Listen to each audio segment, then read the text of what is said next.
Olá novamente, meus caros alunos. Eu sou o professor doutor Leonardo Augusto Couto Finelli, psicólogo e pedagogo, e estou aqui para dar uma sequência na nossa disciplina de prática profissional docente. Eu quero fazer uma retificação. Na aula um, eu falei que provavelmente na aula 2 a gente trabalharia com um texto sobre discussão da formação docente, né, e pensar um pouco mais numa atividade crítica. Eu acabei substituindo essa proposta e deixei ela como uma atividade para a gente produzir na disciplina, né, onde a leitura pode ser realizada, e optei por fazer uma substituição, trazendo para hoje a discussão e a aula sobre memorial. Na nossa disciplina, nós, além de apresentarmos o curso de pedagogia, o que que é a formação, o que que é a atuação do professor, nós fazemos também essa reflexão, né, com a produção de um memorial. E esse documento, ele vai substituir para essa disciplina a nossa avaliação presencial, a nossa avaliação online, ela substitui a prova. Nesse sentido, né, ele acaba valendo muitos pontos, ele vai valer 40 pontos, e dessa forma eu acabei optando por trazer a aula explicando mais sobre o memorial, debatendo com vocês sobre esse, né, o que que eu desejo, como que faz, o que que é a reprodução, de modo a possibilitar que todos o façam de maneira correta, de maneira adequada, evitando aí equívocos, erros, e assim consigam obter uma boa pontuação, tanto na atividade quanto na disciplina como um todo. Então, como de praxe, eu solicito que tenham aí à mão papel e caneta para fazer anotações, para, né, ter registros, considerar aí os pontos mais claros, os pontos que não ficaram tão simples, até para que se possa discuti-los nos fóruns e, consequentemente, ter esse registro para resgatar a aula na hora da produção dos seus respectivos memoriais. Passemos à nossa aula.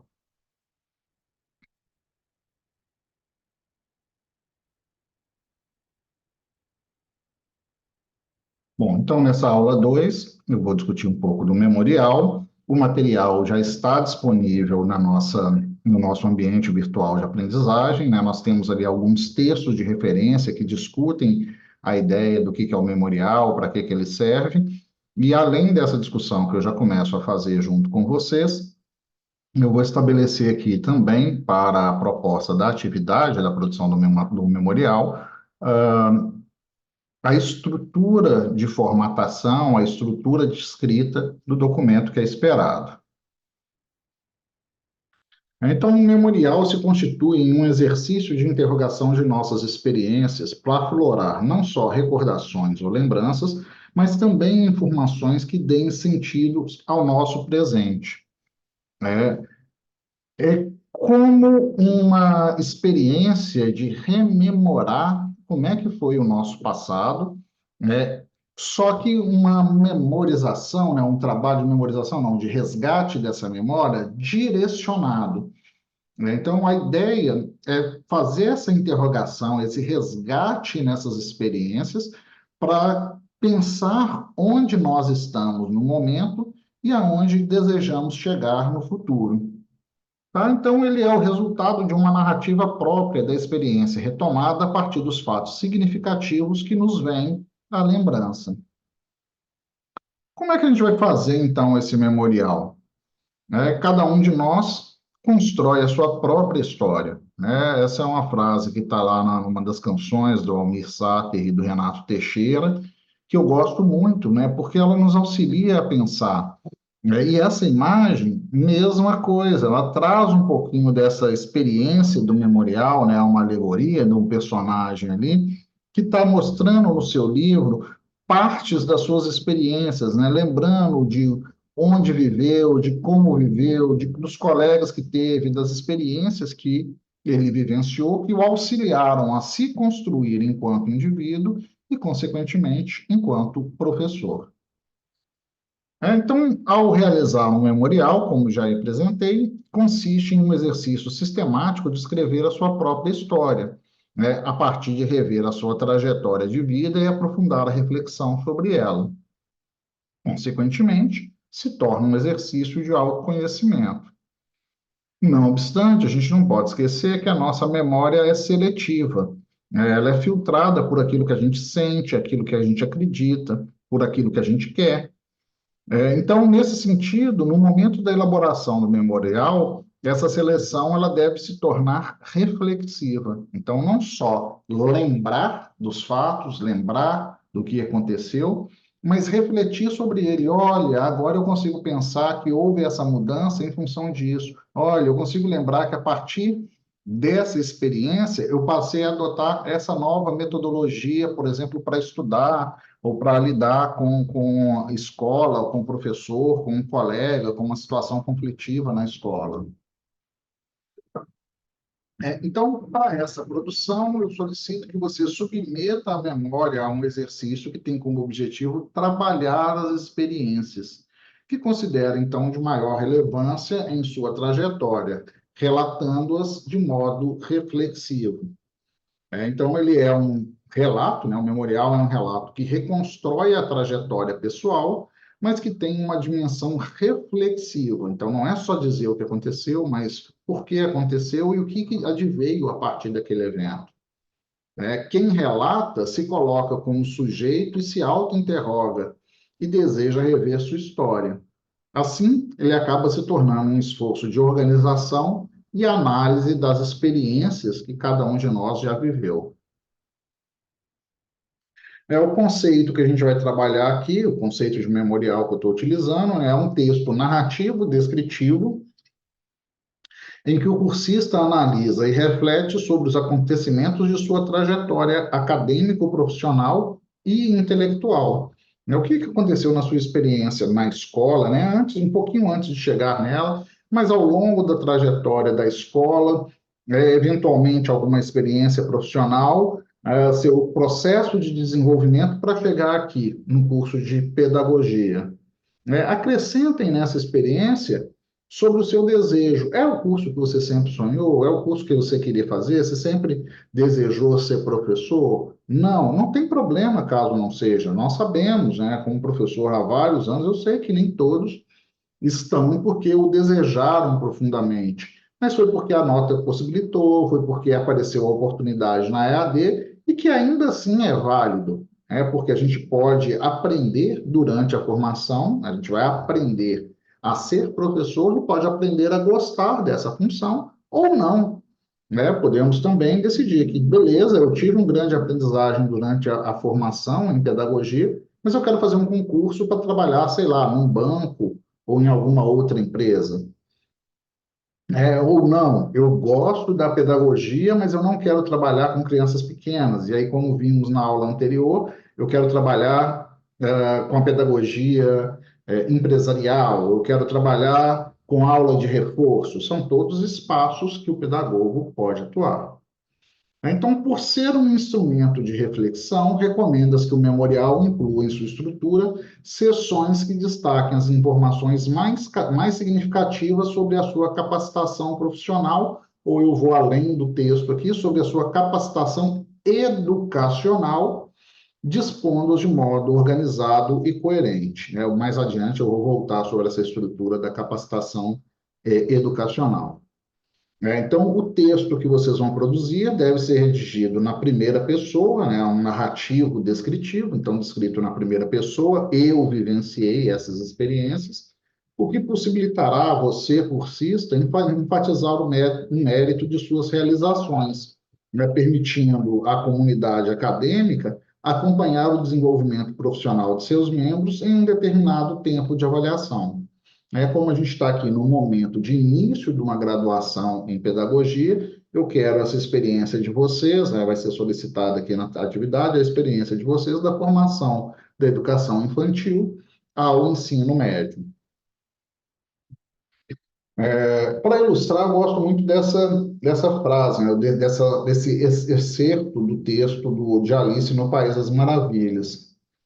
É uma parte em que Alice, perdida, pouco depois de chegar no País das Maravilhas, encontra com um gato.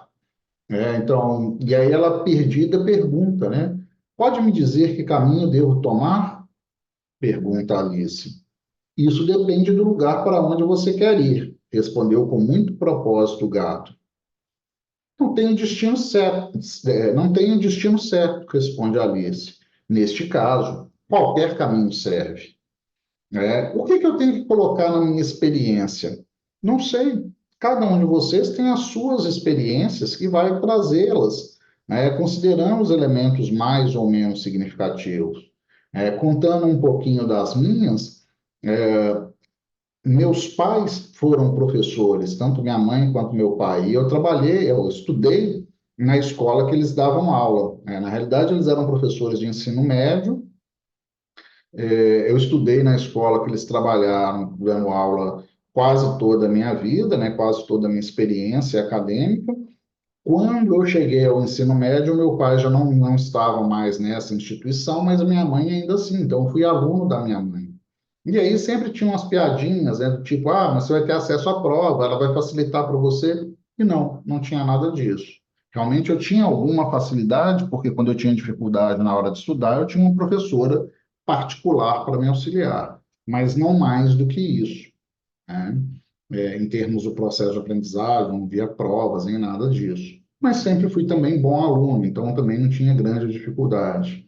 Um outro elemento que marcou foi ali no final da infância, início da adolescência, quando eu estava fazendo a transição do ensino fundamental para o médio, à época era a oitava série, não era nono ano, né? Então houve essa mudança ao longo do percurso, mas à época oitava série.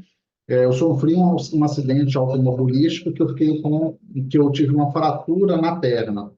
Então eu fiquei cerca de 2 meses e meio internado, porque ao invés de colocar gesso, pela característica da fratura, ao invés de colocar gesso, eu fiquei internado naquelas camas, igual nos filmes, com tração transesquelética, né, com uma corda amarrada na parte da perna, né, passando por dentro do osso para segurar, puxando, para segurar o osso no lugar para ele se recuperar, para ele regenerar, né, para ele calcificar ali. E isso fez com que, ficando 2 meses fora da escola, eu tivesse a demanda, por exemplo, de um pedagogo hospitalar que foi lá, me acompanhou, que levava, fazia a ponte entre os materiais escolares, e levava para o hospital para que eu pudesse estudar, para fazer provas, etc. Depois disso, uma outra experiência interessante foi, já no processo de recuperação, usando muleta. A escola que eu estudava tinha degraus, era uma escola verticalizada, tinha uns 3 ou 4 andares, e as salas de aula dos alunos mais velhos sempre eram mais nos andares mais altos. Eles tiveram que fazer uma substituição de salas para que a minha sala viesse para o primeiro andar, para possibilitar, né, ou para facilitar o meu acesso com uma pessoa ali, com um PCD, né, uma pessoa com mobilidade reduzida, ou com uma pessoa com uma deficiência temporária. Eu estava usando muleta, então estava com mobilidade reduzida para chegar à sala. Então, esses elementos marcaram sobremaneira, estou contando aqui rapidamente, mas marcaram a minha experiência no sentido de ter uma reflexão sobre o que é o papel do professor, o que é o educar, o que é o ensinar, o que é aprender, o que é o aprender, para além, né, de somente obter notas. Como que eu vou elaborar, então, o meu memorial? Como eu já disse, vai ser um texto narrativo, descritivo das diversas atividades desempenhadas. No nosso caso, que a gente está aí começando a graduação, primordialmente as docentes, né, ou as experiências acadêmicas. Para quem tem alguma experiência também, administrativas e intelectuais. Mas para nós, primordialmente, nossas experiências acadêmicas. Então, é importante que vocês argumentem sobre a relevância de cada tipo de atividade e apresente os pontos de reflexão ao longo dos tópicos ou capítulos à luz dos teóricos estudados, né? Fazendo uma reflexão com os textos que estruturam que é metodologia, o que é um memorial e sobre a reflexão docente também fazem parte da nossa disciplina. Então, esse memorial pode conter fotos ou imagem, mas essas não são obrigatórias. Tá? Então, eu já vi, enquanto professor, que eu ministro essa disciplina há algum tempo, alguns colegas que colocam fotos da escola, de algumas experiências, de festas nas escolas, etc. Outros não necessariamente o fazem. Em termos da estrutura, né, eu espero ali 5 elementos, né, a capa e a folha de rosto, que são elementos pré-textuais. A gente vai ter uma estrutura. Introdução, né, onde você vai fazer uma apresentação dizendo quem é você, onde você nasceu, se você sempre viveu nessa mesma localidade, quais os eventos marcantes que vivenciou ali. Eu espero algo em torno de uma lauda em uma, duas laudas. O desenvolvimento, onde vocês vão trazer suas experiências escolares prévias. E aqui eu sugiro que vocês separem por época, né? Então, educação infantil, anos iniciais do ensino fundamental, né, até quarto ano, anos iniciais do ensino fundamental 2 até o nono ano, ensino médio, né, e aí fecha com o ensino médio. Então, educação infantil, AIF1, AIF2, ensino médio. Ao finalizar o relato das suas experiências, é esperado que também faça uma espécie de autoavaliação, essa grande reflexão, né, refletindo aí sobre sua contribuição, sobre essas vivências para a contribuição do seu crescimento próprio, né, em termos de aprendizado, em termos dessa experiência acadêmica. E feche aí essa sessão em torno de umas 6 páginas, e fecha com uma conclusão, né, considerando se gostou, se não gostou, o que entendeu, o que você aprendeu de novo ao rever a sua história, ao lembrar dessas experiências, etc. Tá? Então, algo em torno de uma ou duas laudas. Eu coloquei aqui vejo um modelo, eu coloco alguns modelos. Esses modelos estão na nossa sala, estão no nosso ambiente virtual de aprendizagem. Tá? Então, aqui um modelo mais simplório de capa, um modelo de sumário, né? Uma estrutura de introdução, né? Com uma formatação adequada. Eu omiti o nome dos alunos, mas são aí estruturas de relatos de experiências de turmas anteriores. É um outro aqui com capa, contracapa, um modelinho de sumário que eu só coloquei em cima e o início de uma introdução. Um outro, como já falando aí de um capítulo mais avançado, ou de uma sessão mais avançada, formação educacional inicial, só para demonstrar como é que a pessoa fez, quando coloca ali o seu texto e coloca uma imagem. Claro que eu não estou pondo a imagem, eu censurei aqui a imagem para não expor as pessoas, não expor os autores, ou a autora, né, mas a ideia central de formatação é essa.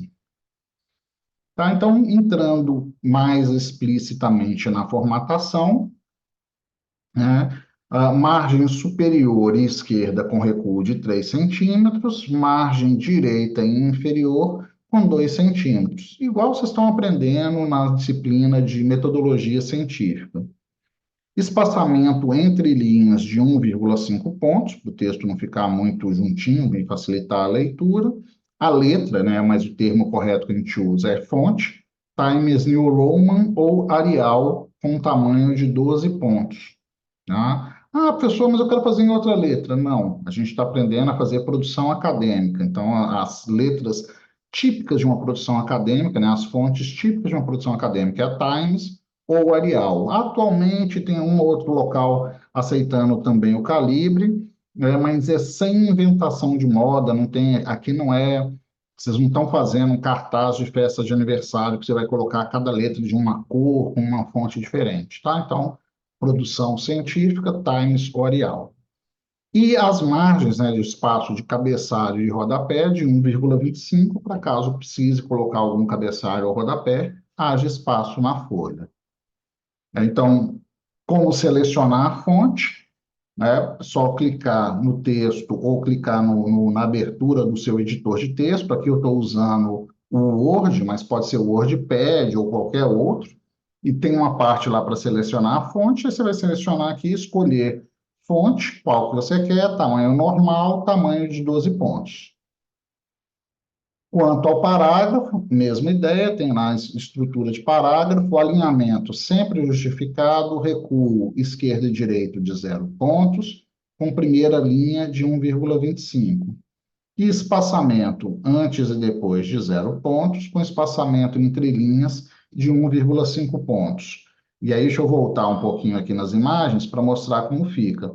Tá? Então, aqui tem um título, sem recuo, deu um Enter, um recuo de 1,25, aqui o texto está em Arial, alinhamento justificado, quer dizer que ele fica todo alinhadinho aqui, né? Não fica todo quebrado, como normalmente ficaria, com o espaço do mesmo tamanho entre cada palavra, não. Né? Colocar espaçamento justificado faz com que os espaços às vezes fiquem menores, às vezes maiores, e assegura que a formatação fique bonita. Então, espaçamento no meio, o texto não fica muito preso uma linha na outra, muito próximo, né? Dá uma leitura bacana e dá esse tipo de estrutura em termos da formatação. Quanto à configuração das páginas, né, para as margens, você clica aqui para selecionar a margem. Então, margem superior e esquerda 3, inferior e direita 2. Depois vai para o layout para estabelecer cabeçalho e rodapé de 1,25. Tá? E aí, pensando nessa escrita, quantas páginas tem que ter ou quantas laudas tem que ter? Bom, primeiro a diferença de laudas e páginas. Página tem frente e verso. Lauda é só a frente da folha que está sendo utilizada, é só nela que está sendo escrita. Então, no Word, você pode configurar para imprimir como laudas ou como páginas, ou seja, ele faz impressão frente e verso, de acordo com a impressora, ela já faz automática, dependendo da impressora mais antiga. Você precisa imprimir primeiro as frentes, depois colocar as folhas ao contrário, para ir imprimindo o verso. Para evitar esse problema, a gente vai trabalhar só com laudas. Tá? Então, um mínimo de 8 laudas de elementos textuais. O que são os elementos textuais? Então, deixa eu voltar aqui em cima também para mostrar. Ah, perdi. Aqui. Capa e folha de rosto são elementos pré-textuais. Depois da conclusão, podem aparecer também referências, apêndices, anexos, que são elementos pós-textuais. Então, capa e folha de rosto e sumário vão ser 3 laudas que não são contadas. Capa, folha de rosto, sumário.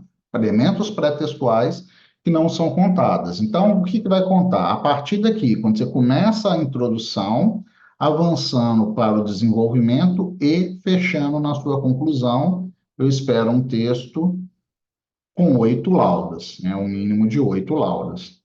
Um máximo de 15 laudas também, para não precisarmos nos estender indefinidamente. Eu sei que tem pessoas que são bastante criativas, tiveram vastas experiências, né? Mas aí eu solicito que vocês sintetizem as mais importantes.